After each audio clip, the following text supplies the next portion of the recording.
Welcome to the Philantrepreneur Show, hosted by Dr. Victoria Boyd, designed to offer tips, strategies, and insights to empower nonprofits and entrepreneurs with sustainable win-win solutions. The Philantrepreneur Show is sponsored by the Philantrepreneur Foundation, building capacity through education and professional services. And yes, this is Dr. Victoria Boyd, your host and president and founder of the Philantrepreneur Foundation and editor of the Philantrepreneur Journal. Once again, bringing tips, strategies, and insight for the business and nonprofit sectors. Hey, I got a question for you. Have you come across any great projects or services, a new trend or strategy that will change how we do business? Or perhaps a person truly living our model of purpose and profit, that is, being a philantrepreneur. Okay, we're filling our 2016 calendar for the radio show right now. Oh, wow. I mean, when I say 2016, it's like this year just flew by. But that's what we're doing. We're filling the calendar now. So let's get this information on the show. Visit our website or send us an inquiry on being a guest. And we'd love to hear from you. I think I was particularly born on a stage. As a teacher and performer for a long time, you would think, as I did, that if I can stand on a stage or be in front of high school students, yes, high school students on a daily basis, and actually gain their attention, that those would also be the same qualities and skills needed to speak to groups. Converting the content would be so just easy peasy. Well, I obviously have no fright of standing in front of a large crowd. Well, I was not nearly prepared to take that shift as I thought, and so happily I was able to meet our guest today. Back in the fall of 2011, it was in October, in fact. And that's been 4 years. Wow. Okay, I'm sorry. Sidetrack. I had the opportunity to attend a great 3-day workshop on public speaking. I went thinking, with me and my ego self, I speak for a career. I just need to sharpen my skills. Boy, did I learn so much about the art of speaking, but also how it can be one of your most useful tools. It is a form of marketing, and in my classes and blogs and even guests on previous shows recently have discussed the need to have a story that is powerful, emphasizes the positive impact, and gives an authentic picture of the work you do. Whether you're an entrepreneur or a nonprofit professional, you need to present the business. We've discussed how to write a powerful message, but as we all know, building those personal relationships, holding conversations, making presentations, whether they're large or small, you want to make sure that your words have the impact you need. Because it is, like I said, your most powerful tool. That is why I'm so excited to have as our today's guest, speaking expert Steve Lowell, hailing all the way from Ottawa, Canada, another international guest. It was Steve's workshop that I attended 4 years ago, and it made a lasting friendships from some of the attendees, and I learned a lot about just myself.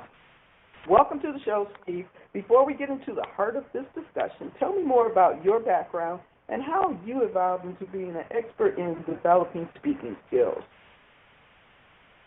Well, thanks for inviting me, Dr. Boyd. Before I get started, I just want to extend my hats off to you for the work that you're doing. It's powerful. You're helping people all over the world, and by having this radio show and bringing guests from around the world on, sharing wisdom and experience all over the world, the work that you're doing is fabulous. And so it's a privilege to be here. So a little bit about me. Well, I'm an international professional speaker. I've been on the live stage since the age of 6. Now, that's over 47 years ago. Yeah, and, in 47 years on the live stage, I like to think that I've learned a thing or two about what works and what doesn't work on the live stage. And I'm also a professional speaking mentor to professional speakers around the world at all different levels. I am a member of the Canadian Association of Professional Speakers. In fact, I'm on the national board of directors with that organization. I'm also a member of the Global Speaker Federation. I have the honor of being one of 12% of professional speakers in the world who hold the Certified Speaking Professional, or CSP, designation. And so these are all things I'm very proud of, and things that I've worked very hard for. And what really drives me is the ability to help people bring their message and their expertise, their experience, and their stories to life on the live stage. And so that's kind of where I'm going with all of this. Great. I mean, I've had an opportunity to experience your workshop, and I can, just tell our listeners that it's powerful. Like I said, I came in there thinking, I know it all, we all think that. But just the amount of breaking out of my own box, getting out of my own way, and really understanding, yes, I have taught and spoken to groups for eons, but the type of speaking I was teaching, and you made that designation quite clear to me, which I hadn't really separated the difference between speaking as a teacher and speaking as a persuasive platform to move people to action. Even though I felt teaching is moving people to action, there's a different way that it can be used, and so this really sort of leads me into my first question. And I want our listeners to really pay attention to this, because many times it's just overlooked. It comes from experience. I talk to many people, and quite frankly, many of them just are not good communicators in telling me who they are, what their organization represents. So what does it take? Why is it so important for philantrepreneurs and other business people to be good speakers? I'm glad you asked that question, because I've noticed the same. I go to many events, and I see many speakers, and in large audiences and small audiences, and even one-on-one in very small groups. And what I've found is there are so many people out there, Dr. Boyd, who have amazing stories. They've got amazing experiences and wisdom and experiences to share with this world. But when it comes to communicating the values that are hidden within those experiences and wisdom, sometimes they really struggle with getting out the proper information. And it's really important, I believe, to be a really powerful speaker. If you've got a message to share, a passion to share, some wisdom to share, experience to share, I think, we really need to be able to get in front of people, whether it's on a stage or in a small group, and really share more than the information of whatever our experience or story is. And we need to be able to get past the audience's intellect into their imagination, help take our message and our expertise and our ideas and put those ideas into context within the mind of the audience so that they actually get value out of what we're delivering. And so it's so important to do this, because once we get those stories, once we get those information and ideas and wisdom into the mind of the audience, we need to carry with that the credibility behind it, so that inspires the audience to actually take action on some of our ideas and wisdom that we're sharing. So we need to be able to establish the credibility by communicating past the intellect into the imagination. And when we do that, we can put ourselves in a position where we're able to influence and inspire audiences rather than just educate them. Now, I don't want to minimize the importance of education. Obviously, it's critically important. But as a philantrepreneur or a business person of any kind, what we're really trying to do is inspire and influence people into action, as you said. And typically, in order to get people to move into action, we need to get more than their intellect on board. We have to reach them at a visceral level. We have to get past the intellect into the imagination and help them see how we can apply our information in their lives. And the best way, the single best way to do that, is to get in front of an audience live, get the barriers down, and show them who you really are, what you can really do, and then help them take your ideas and implement them in their lives. And if we stand up in front of an audience and don't communicate well, then we're really doing a disservice to our industry. Absolutely. And a lot of, you're talking about moving them to action, and many times I tell my nonprofits when I'm instructing them on their message and things like that, I said people react to you only from two things, either pain or passion. And that's that visceral. You're getting into their feelings, their emotions. And I believe that's exactly what you're talking about, using their imagination, because that's when you're going into their mindset and making them feel what it is and react to what you're saying. I love, reference and how you're talking about getting them out of their mind, but getting into their mind too. So I mean, those are all great things. But and I've seen it time and time again. But there are some big mistakes that you see people make, and what are a few of those things when they speak? Well, like you said, there's lots of them. I mean, there's the standard mistakes that we see a lot of speakers make in that they're not maybe, not properly prepared, or they don't know their audience, or they don't really know their content very well, or, something like that. But really, those are very common mistakes, very easy to get over. But here's the biggest one, I think, that I see over and over again, and this is the one that really requires some effort and some attention and some training. But this is the one I believe that separates the great speakers from the not great speakers, and it really just bridges on what we were just talking about. The biggest mistake, I think, is that speakers misunderstand their purpose. And, you and I mentioned this before, where, you were under the impression that your purpose was to transfer information. And that was your function. That was your purpose. As a teacher, as a trainer, as a coach, oftentimes that is the biggest part of the challenge. But as a speaker, if you're trying to inspire and influence and motivate people, the biggest mistake is thinking that your function is to transfer information. And it's not. Speaking is not about transferring information. Speaking is about transferring emotion. You see, if I can get you to feel about my message the way I feel about my message, now we have real communication. And especially in the Philantrepreneur world, if we're trying to really inspire people into action, we have to get the feeling transferred. And it's not just in the Philantrepreneur world, in any business or any speaking situation. I have a very short amount of time in order to reach you as an audience. And so if I make the mistake of thinking that if I give you enough information, enough facts, enough figures, enough statistics, then some of it's going to stick and you're going to be inspired. But really what happens is all I'm really doing is confusing you. I'm overloading you with facts and figures and statistics that don't have any relevance or application or context in your life or in your situation. So the biggest mistake is relying on facts and figures and information. I think what we need to do is we need to rely on our emotion. We use the information, have those facts and figures and information. Of course, we need that there. But that's a secondary function. Our function is to transfer emotion. I want to get the audience to feel about my message the way I feel about my message. And I think that is probably the biggest mistake that I see speakers make, even at the professional level. Wow, yeah, because, we've been raised on look at your research.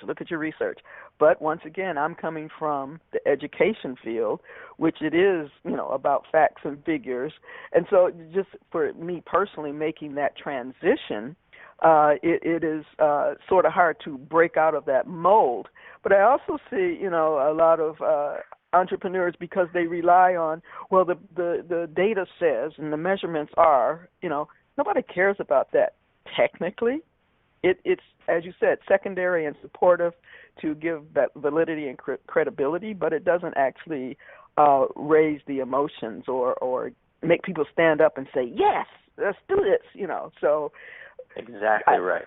I totally agree on that. And my next question, I know I am guilty, but once again, I'm coming from a teacher's point of view, and on a daily basis, I might go from teaching a 2 and 3 hour class in the morning to turning around and having to stand in front of a group to speak. And so somehow I also have to make that change, because when I teach, I use PowerPoint slides because they're a supportive teaching method. It's a tool for teaching. You have to reach them not only kinesthetically but visually and and with the auditory, and so you have to use these tools. But why do so many speakers seem to rely so heavily on PowerPoint slides? There's the reliance on PowerPoint slides is the issue, not the use of PowerPoint slides. And I think you said something that was right on the mark there. You said that it is a supportive tool, and that's how you use PowerPoint or any other visual should be used as a supporting tool to support and empower your message. The problem is that so many speakers misunderstand the use of PowerPoint or any other visuals, but PowerPoint is the most common one. But the reasons why, there are several reasons why people get reliant on them. first thing is it's so easy to use. I've always said for years now, I've said that PowerPoint is probably the worst thing to ever happen to professional speaking because it's so easy to use that people rely on it. They make great slides with great visuals and all kinds of animations and all kinds of cool things going on, and then what happens is the audience's attention becomes attached to the slides and not the speaker. So it absolves the speaker of their responsibility, which is a huge mistake. But it also presents a colossal opportunity for people on this call, because if you go to a conference, you find, you see 100 different speakers a year, let's say, you're going to find that 98% of them rely on PowerPoint slides, which means it gives you the opportunity to stand out, because audiences are sick to death of being, death by PowerPoint, but they expect it now. And so when you get out there and don't have it and don't rely on it, it gives you a fresh feel. So that's the first reason why they rely on it, because it's so easy to use. And when you said that, because so many people expect it, I've tried to shift where, yes, I have a PowerPoint, but it might only have 4 slides on it, even though I might be speaking for 30 or 40 minutes. Right. Because Absolutely. they're expecting it, I'm going to give them what they expect, some type of visual, but I'm not going to have the bullet points. I might just have an image, and then from that image, I'm stepping off into a whole topic area, and then the next absolutely. image. So I want to give them what they expect, because I have heard comments, not necessarily from me, but when a speaker comes in without a PowerPoint, they weren't prepared. They just, we're just talking off the top of their head, So it's like, because we've come to expect it, yes, you probably need to do it so that you can show, yes, you thought about this. But don't, as you say, rely on it to give and transmit the information that you're trying to give in your speech. Well, sure. I literally just recently was at a conference. The PowerPoint, the slides were flashing so fast, and the music was so loud on it, and then also the speaker refused to use a microphone, and it became a nightmare, because it was just too much happening, and I can't even tell you what the message was about now. Yeah, and so clearly the presentation may have made some kind of impression on you, but probably not the intended impression. What I also see with people in PowerPoint slides is they think that if they have their PowerPoint slides in the proper order, their PowerPoint slides will keep them as a speaker on track, which is a huge mistake. That is fraught with peril, because I'll tell you, if you do any amount of speaking, chances are 100% that at some point your slides are not going to be available to you. You're going to get there, the bulb on the projector is going to burn out. Your slides are going to be lost. There's going to be a malfunction, and something is going to happen. So people rely on PowerPoint because they'll think, well, I'll just look up at the slide or down on the computer. It tells me what my next talking point is, and that is just a really bad mistake that I really discourage people from doing. It's very much an amateur mistake, but I see it happen at the professional level, and it drives me nuts. But the other thing I want to bridge on very, very quickly is something that you mentioned. When you were teaching, you said plenty of time. You got plenty of time. You got plenty of time. Have I got some time? Yeah, okay. You got plenty of time. If I'm going too long, you cut me off, okay? I'm good at that. Okay, good. Okay, but there's something that you said that I want to focus in on, because you said when you were teaching, you would use PowerPoint slides because you wanted to provide the opportunity for visual learning, and that makes sense, and I agree with you to a point. And here's why I say that, because people will say that. So I hear that all the time. I want to have something visual for the visual learners, right? But here's the issue with that. That is true. Yes, most of us learn visually. But what science has found is that you don't have to, the visual doesn't actually have to be something they see. It can be something, and sometimes better, it's something that they create in their own mind and see. And when I talk about that a little bit later in our conversation today, about how we get the audience to create something they see using their own imagination and their own mind. And oftentimes that visual that they create themselves in their mind without seeing anything external is a more powerful learning tool. Now, and sometimes it's not. Sometimes you need to have something visual for the audience to see. be. But oftentimes, I see this over and over again, where speakers will put stuff on a PowerPoint slide, visuals on a PowerPoint slide, because they think it's providing a visual aid, but in fact, what it's doing is detracting from the message. And so these are things that we have to look at very carefully. When I'm training a speaker and they want to use PowerPoint slides, we look at every single slide, every single image at the forensic level, and we ask ourselves, is this actually supporting the presentation, or is it diluting the presentation? And I can tell you that in the vast majority of cases, even visuals on slides detract and dilute the presentation. And so all of that to say this, I'm not against PowerPoint. I'm a big fan of PowerPoint. I use PowerPoint sometimes myself for very specific things. But most speakers that I see use PowerPoint don't really understand its function. And how would they? They've never been trained to understand its function. Yeah. So they use it, as it's sort of presented to them. But what happens is they use it to the point where they think it's supporting the presentation, but in fact it's absolutely killing them. And so I have some clients who come to me and ask me, if I will train them, and I take a look at what they're doing, and I have on many occasions, I have said, yes, I will mentor you. Here's one condition. You have to agree, not a single slide in your presentation. And if you agree to that, then we'll present, then we'll work together.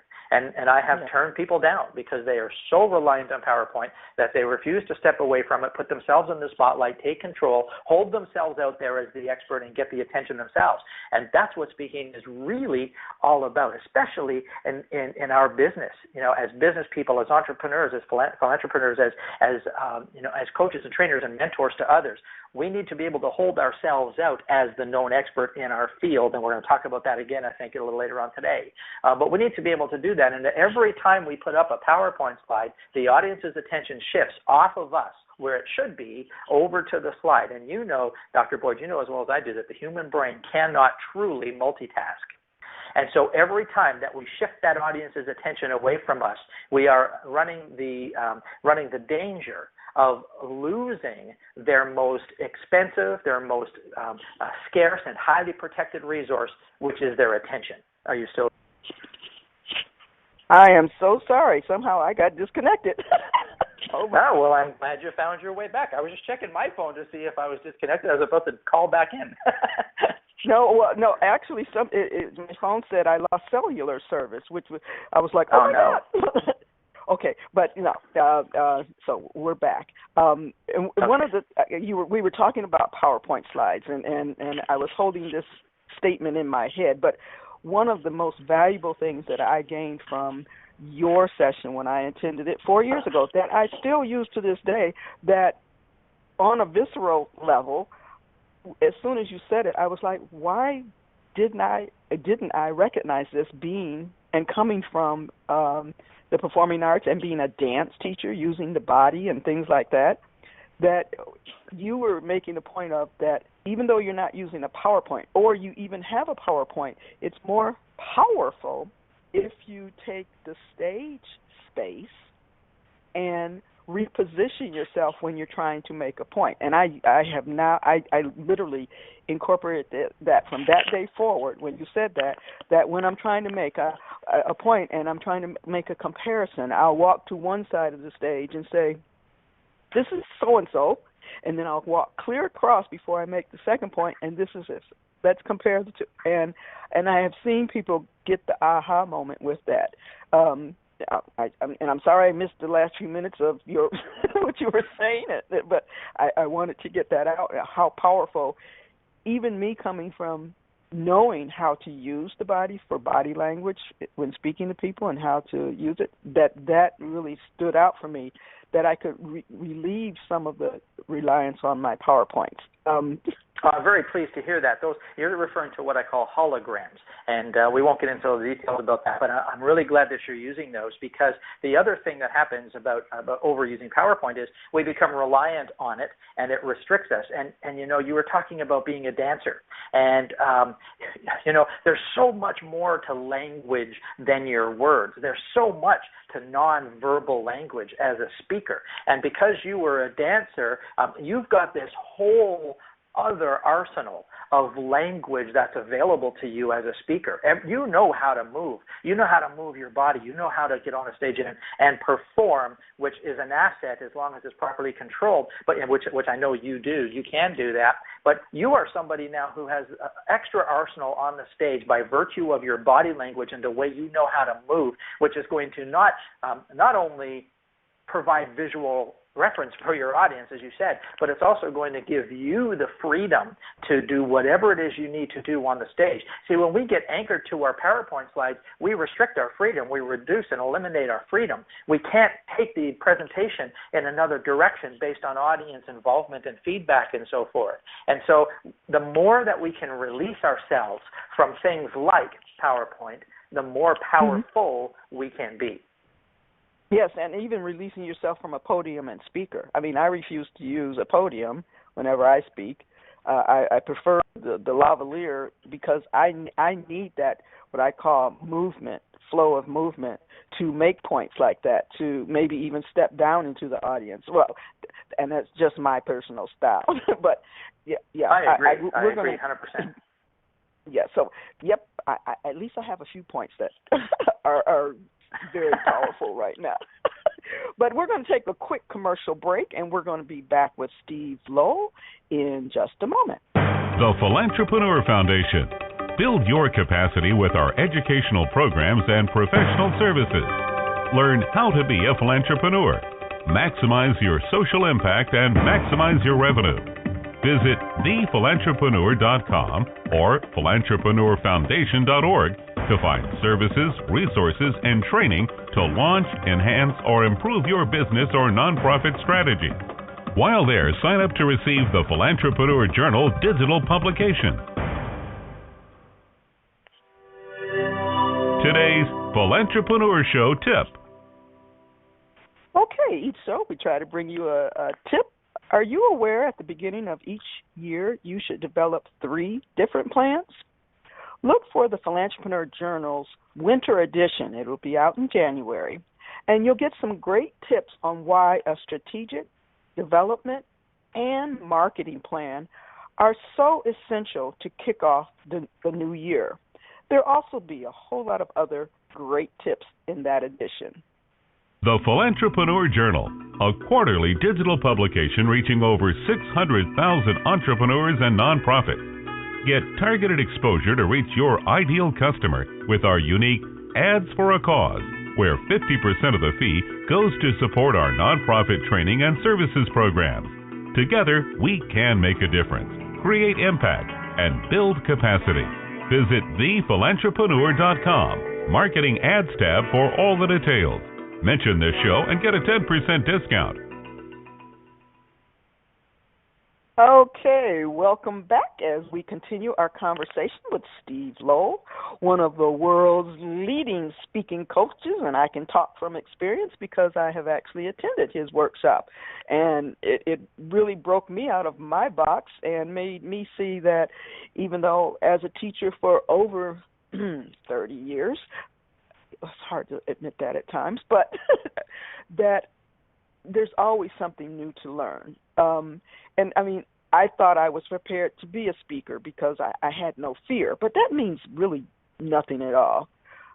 So even though I thought I was prepared, what's the best way to prepare for a presentation or a speaking engagement? You know, I see a lot of speaker coaches talk about that particular subject, and sometimes I'll sit there and really cringe at what I hear. Let me start by answering the question with what may be the worst way to prepare, and then we'll go towards the best way to prepare. In my journey, here's the worst way I believe to prepare for a presentation, and that is to memorize it. To me, that is the single worst way to prepare for a presentation, and here's why. Because if I memorize my speech, then if I stand in front of an audience to recite it, what's happening is I'm reciting the words as they come to my mind, and I'm speaking from my head. And you'll remember earlier in our call today, I said that speaking is not about transferring information. Speaking is about transferring emotion. I want to get past the audience's intellect and into their imagination. There's no way I can do that if I am reciting a memorized speech, because the content of my speech is coming from my head, which means it's going to go to the audience's intellect. I cannot in any way realistically get past their intellect and into their imagination. So memorizing to recite a speech is, in my judgment, the single worst mistake, the single worst way in terms of preparing for your presentation. So let's talk about then what is the best way. The best way to prepare for any presentation is to know your content so well that you could speak about it anytime, anywhere. And so what I encourage my clients to do is if they have content that they're trying to prepare for a presentation, I have them get up in front of me and tell me their content in 2 minutes. I need to have them have an impact on me in 2 minutes. Because here's the thing, if you can go through your content so well, that you know it so well, that you can have an impact in 2 minutes, then it's easy for you then to make the content bigger if you have 40 minutes or an hour, which of course most of the time we do when we speak. But if you are able to go through your content so you know it like the back of your hand, it becomes part of who you are instead of part of what you do. I always say that you need to go through your content until your content comes through you. And that means knowing it so well that at the drop of a hat, without any notice at all, you should be able to stand in front of an audience and speak about it anytime. I can remember in the last year alone, 4 different occasions, Dr. Boyd, 4 different occasions where I ended up on stage speaking at an event where I was not scheduled to speak because opportunities arise. And so because I know my content so very well, I can get on any stage, anywhere, any platform in front of any audience, and I can speak for any amount of time because I know my content. So as speakers and as entrepreneurs and as business people, what we need to do is we need to step away from the concept of giving a speech or giving a presentation, and we need to step into the concept of being the expert in our content. And when we become the expert in our content, then we are properly prepared. So for me, it's not about preparing for a specific speech. Go ahead. Absolutely. I mean, that was exactly as you were speaking. Now, in my mind, I was saying, well, you just need to be the expert. You need to know what it is you're talking about. So even if you call for questions, no matter what question might come to you, you have at least the framework to position an answer or at least guide them in the right direction. And you can only do that when you are truly authentic, realistic, and know your subject matter. And it's sort of disheartening when you see folks who claim to be experts in different areas, but yet when they're asked specific questions, you'll say, oh, well, that's not really my area. And I'm going, but no, it is. And I'm glad you mentioned that you've been on at different venues, and the opportunity arises because often I go to different forums. I might not be on the panel, but a question will come from the audience where it's asked. The panel doesn't know the answer, but I do. I will jump up in a minute and say, "Can I answer that question for them?" And to me, that immediately puts you on what I call the speaking platform. You have to be able to deliver right then and there.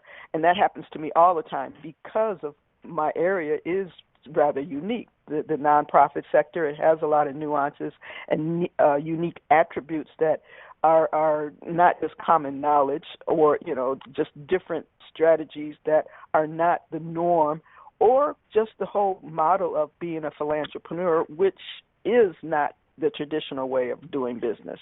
So it's exciting that I am unique in that aspect and able to bring this information to the platform or to the stage or, whoever needs it. I'm there to deliver it. But, Yeah, absolutely. But it comes from, as you say, being the expert. And sometimes you have to realize maybe you're not an expert in that. You don't need to be speaking on it. That was my editorial statement for the day. Sure, I agree with you, and there's several ways that I think somebody can earn the right to speak about something. So I'll just touch on this real quick since we've broached the subject. One way, of course, is to be the expert, and so if you are the known expert in your field and you've got the experience, you got the dirt under your nails, then clearly you have earned the right to speak about it. But there's two other ways that you can earn the right to speak about something without actually being an expert in the field. One way is to become what I call a reporter. A reporter is where I'm not necessarily an expert in the field, but I am there reporting the findings of people who are.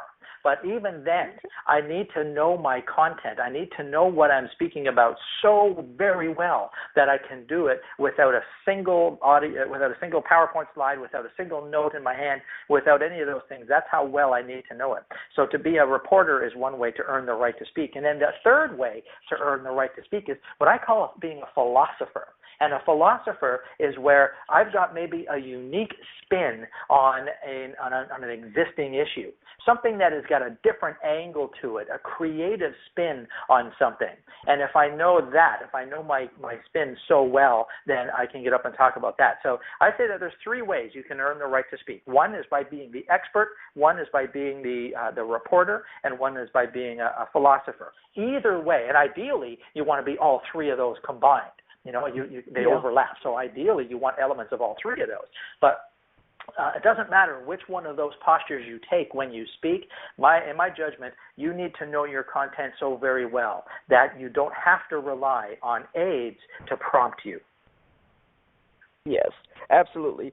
Okay, now I'm going to take a slight shift here because many of the organizations, nonprofits, professionals, they are going and they're actually working for an organization and they have to be their representative.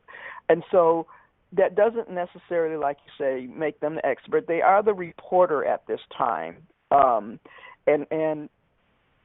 they need to also be engaging. And so in quite a few of my classes, I've asked them, so what is your story? What is your story? So let's talk about how important is it to use stories when you present?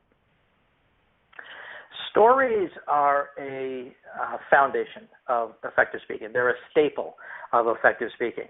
And there's so many reasons for it, and we have time to touch on just a very few of them. But let's talk about a few of the reasons why stories are so critically important to speakers. Here's number one, and these are not in any particular order, but in my judgment, this is probably the most important reason to use stories, and that is this. It helps the audience take our content and put it into context. So when we use stories that reflect the application of our content, then what we're doing is we're taking the audience on a bit of a journey if the story is well told. And as you know, there's a whole art and a whole science around preparing and telling stories properly. But the use of stories themselves help the audience to take whatever it is we're imparting to them and put them into context by seeing it in action virtually within the context of the story. So stories are so important about taking our content and helping our audience put it into context. The other thing about stories, and there's all kinds of science around this, which we don't have time to get into today on this call. Maybe that's another day. But the other thing about stories is it puts the information into a format that the audience can watch unfold in their minds, and it keeps the mind engaged, and it helps the audience connect the dots from one piece to the next, to the next, to the next, as opposed to a barrage of information, facts and figures and statistics, which are seemingly unrelated. But when we put them into the context of a story, it helps the audience connect the dots all the way through. Now, the other value to stories for the speaker themselves is that the stories generally don't need to be memorized. Now, here's what I always say about stories. Number one is, the story needs to be true. Unless you're putting it out there and clearly holding it out there as a fable for a specific reason, which is a legitimate approach. But the story that has impact, the story, the main story of the presentation has to be true, but it doesn't have to be accurate. And there's a difference between those two things. And I won't get into all those details, but what you can do is you take a true story and you adjust minor details of it so that it fits the presentation. And what happens now is the speaker doesn't have to memorize anything, because if the story is true, it's something that the speaker has actually experienced, then all they need to do is relive and recount the experience. They don't have to rely on notes to tell, the story. So it really helps the speaker get engaged. And then there's all kinds of stuff around, when you're telling a story, if you tell it a very effective way, it's going to help you to reach in and recount and relive whatever emotional components are related to that story. And this goes right back to our very beginning about speaking being a transference of emotion. And what you do is you can recount the emotions attached to the story and offer those to the audience within a specific context of the story, and it helps the audience take everything that you've got as a speaker and apply it into their own lives through the network of their imagination. And so stories engage the audience's imagination on so many levels. So stories are a huge part of effective speaking. Whether you're giving a business presentation about the quarterly results, or whether you're giving a presentation as a philantrepreneur trying to engage people to take action, or even if you're a teacher in a classroom, stories are a staple of effective communication. Absolutely. I mean, most people immediately, will, you can tell, once again, body language, their head will cock to the side, as you're telling the story, because you can see immediately that they have totally given you their full attention, because they want to find out what was the outcome of the story. And those are just small little techniques that I've learned along the way that, your story also has to have a mission, a goal, an outcome. It's like those cliffhangers in novels and things that you keep reading on just to find that tidbit of, well, what happened? What happened? Yeah, I try to use, even when I'm talking one-on-one with people, I'll start with, well, let me give you an example, or something like that. Let me tell you what I'm talking about, so that they can start putting it in, like you said, into context of what's being said. So I'm sure there's some unique secrets that our listeners today can sort of take away, or just maybe they haven't heard that they can use immediately. So tell us some of your little secrets that you might have. Okay, well, here's something that your audience can use to really not only deliver a much more effective presentation, but really to use to evaluate the effectiveness of their presentation before they deliver it. So I want to talk very briefly about what I call the 3 characteristics of language. Now, when I say language, I'm not just talking about your words. We mentioned this before. I'm talking about everything that is about you on the stage, your body language, your facial expression, every piece of nonverbal and verbal language. So if we take that whole package of language being everything that you are, there are 3 characteristics that we want to be aware of. And if we apply these 3 characteristics to every presentation we do, we're going to find that our impact is hugely increased. So here's the first characteristic, and we kind of touched on this. We want our language to be visual. We want to use visual words. We want to be able to create a picture in the mind of the audience. And here's why. Because, you see, if I describe something to you using visual language, what's going to happen is you are going to create a visual in your mind based on the words that I provide. But that visual is going to be full of holes, because I'm not going to be able to give you every detail. What's going to happen is you're going to use your own imagination, your own belief systems, your own memory banks, and you're going to complete the picture. So, for example, if I do this little test with you, Dr. Boyd, if I say something like this, it's back in January of 2013, and I'm sitting on my kitchen floor, and the sun is shining through the window, and I'm watching, as I'm sitting on the floor, I'm watching this round spot of sunlight on the floor as I sit there, and I'm just staring at this spot on the floor. Now, with just that little story, in your mind, and in anybody who's listening, in your mind, you can see that. You can see a picture of some sort of me or you or somebody, even if you don't know what I look like, you can see somebody sitting on the floor in a kitchen staring at a floor with the sun coming through. That's all the detail I've given. But if I asked you this question, Dr. Boyd, I said, whose kitchen do you see in your mind? What would your answer be? Well, it would be my kitchen. It would be your kitchen. Now, maybe it's not your kitchen. Maybe it's a kitchen that you grew up in, or maybe it's a kitchen you've always wanted to have, or maybe it's a kitchen you've seen in a magazine. The point is, you are creating the rest of the visual, which means you are now becoming a co-author of the story rather than just a listener of the story. So by using visual language, I'm engaging you past the intellect into the imagination and helping you create the visual and become a co-author of the story. So that's the first component of language. The second component of language is we want the language to be emotional. And we want the language to be emotional because the primary tenet of speaking is it's not a transference of information, but it's a transference of emotion more than anything. So we want to use emotional words so that the audience now can attach the associated emotions to the visual that they've created in their mind. And so the little story that I've told you there has no emotion wrapped around it. It's just a visual. But if I add emotion to it, emotional words, if I said something like this, I'm sitting on the floor in my kitchen and the sun is shining through and I'm staring at this spot on the floor and I've got my hands in front of me and I'm rocking back and forth and I'm just wondering to myself, what am I going to do with the rest of my life? What am I going to do with this fear that I've got? How could I be this distraught and this depressed? You see, now I'm using I'm using emotional language. So now it takes that picture that I've given you and that you've helped create, and you're going to attach the emotional components to it based on the emotional words that I've used.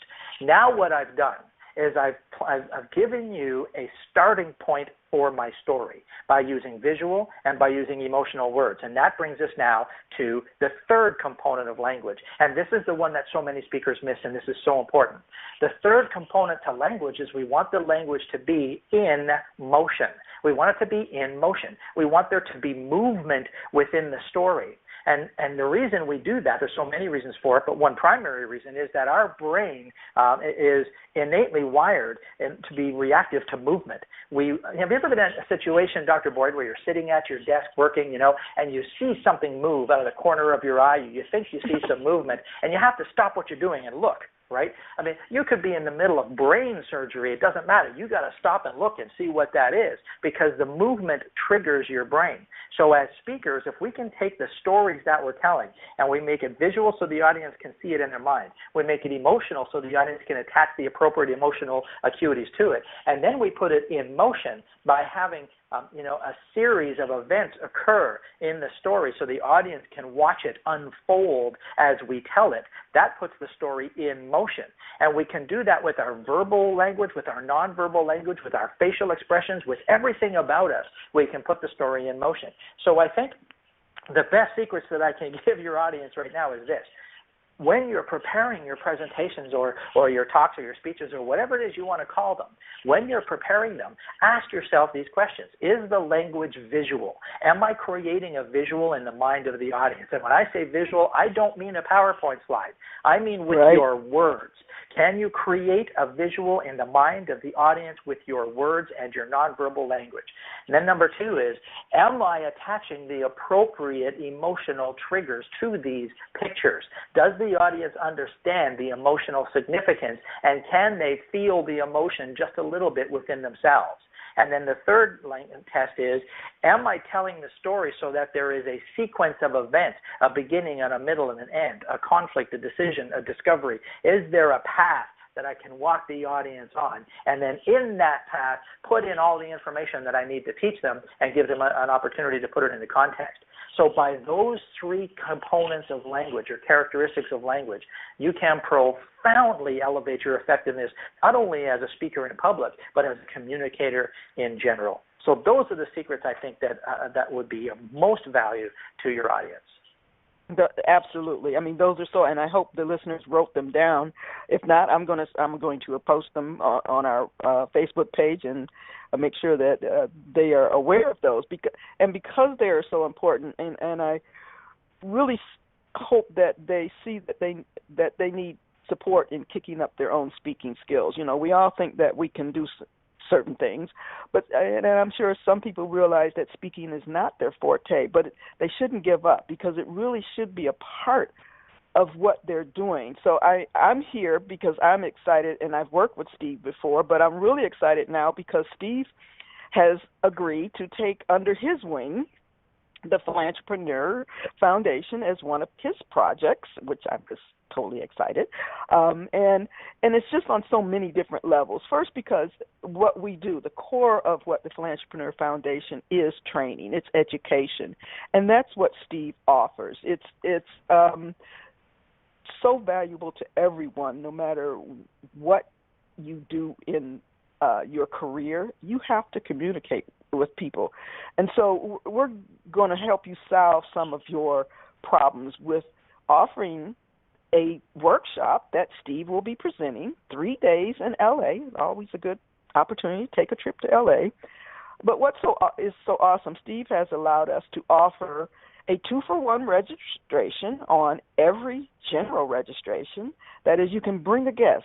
So, it's not about making it out there on your own. Get a buddy, and you can support each other.